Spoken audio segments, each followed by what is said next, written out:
I remember feeling like my mom was superhuman. I mean, when I was little, to me, she was an actual, literal superhero. I remember this one time that my brother Anthony and I, we were in the house, probably with our siblings as well. But I remember my mom had turned on the stove right before walking into the garage, which at the time, that is where our washer and dryer was. So she turned the stove on and got dinner going. Then she just walked out to put a load of laundry in, but Anthony locked the door behind her. And I remember hearing her from the other side of the door trying to explain how to unlock the door, but we couldn't figure it out.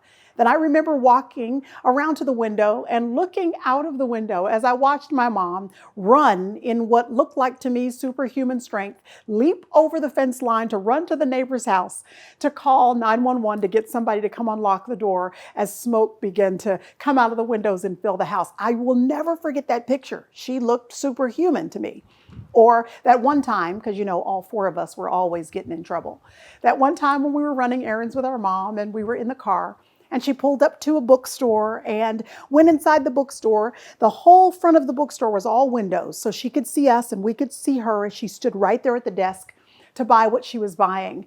But one of us kids decided that we would shift the gears on the car, and she saw the car start slowly rolling backwards. I watched my mom through that windshield, burst out of that store through the front door and run towards the car, reach inside the driver's side. And while the car was moving, she's running along to put the car back in park. I'm telling you, my mom was a superhero.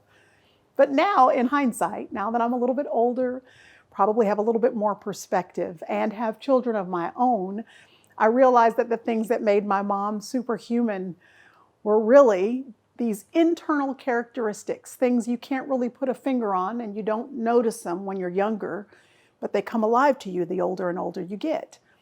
And now I also realize that it's not because she was superhuman. It was because she had the power of the Holy Spirit of God living on the inside of her. You know, I've become more and more aware of and appreciative of those values, not just the older that I've gotten, but particularly in this past year. You see, last year this time, my mom was diagnosed with a cancer that the doctors told us up front they didn't think there was anything they could do to help it to be cured or resolved. And even though many of them still prayed with us for a miracle, they told us medically they couldn't do anything to help her. And we had so many people around the world throughout the past 9 months that were praying fervently that God would do something to eradicate the cancer and to bring her back to full health.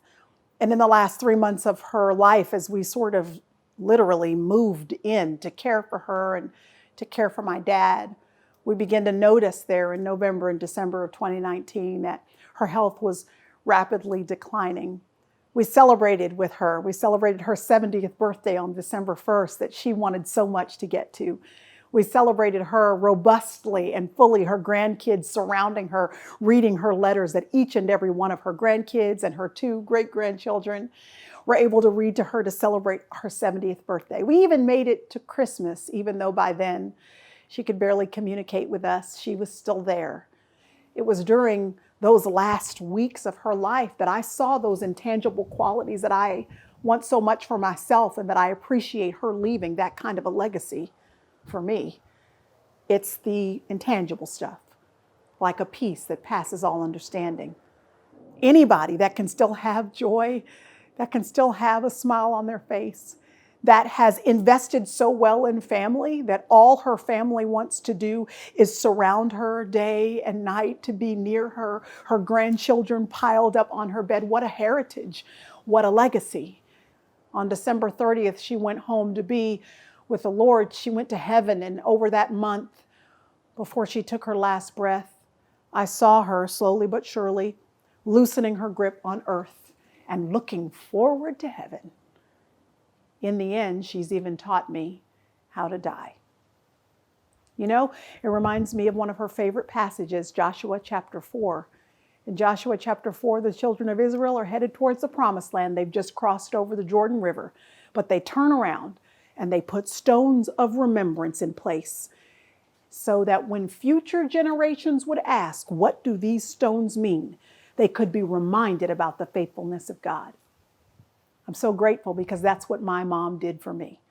She's left stones of remembrance, and my kids are asking about integrity and consistency and character and faithfulness and all those intangible things. And when they ask me about those stones, I can point to a woman who left them behind for us to see and pattern our lives according to.